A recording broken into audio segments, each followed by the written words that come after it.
Kani gadega pati CCTV, bat pidang pek yaki kubor baman kasni.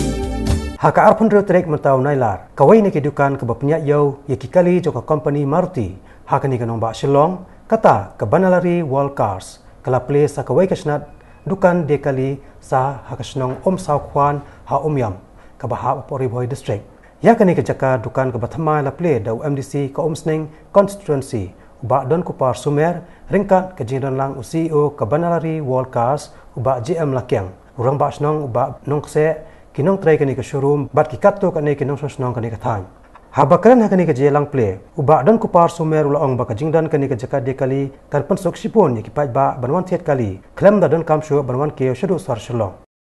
Hadi ke jinglo authorized dealer jong ke Banalari World Cars. Nilayo ni customer ni paiba ni kam suk shu nama lalu competition hagaran do business hagaran competition mon kam suk nangi ki paiba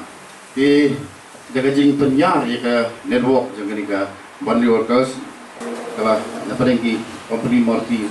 Suzuki golong authorized dealer hambun outlet jaga Banalari manyaka Rani Motors kali siaka burung ya ka Shnong ke hal ke hanungi mungkin yo kali ke outlet ni ke workshop kali ke ski place non jadi ni by negorin haju ke por Plie ban boni amut di customer ban dia kasih mai ko beli di customer ki nengkong jo kali ke outlet ni Umsaw mau kan long history haka outlet jo kali ke Umsaw jo Banalari Workers bagi di customer ban nengkong ban thiet ya kali nang ni po outlet jo ke Banalari Workers ko Umsaw di ngamdon sibon kan nangis kem ya Mbak Charles dalam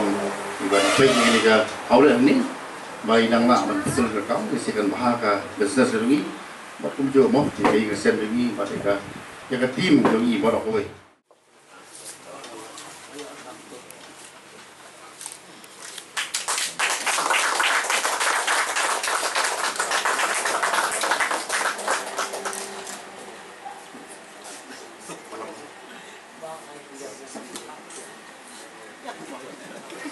Papa.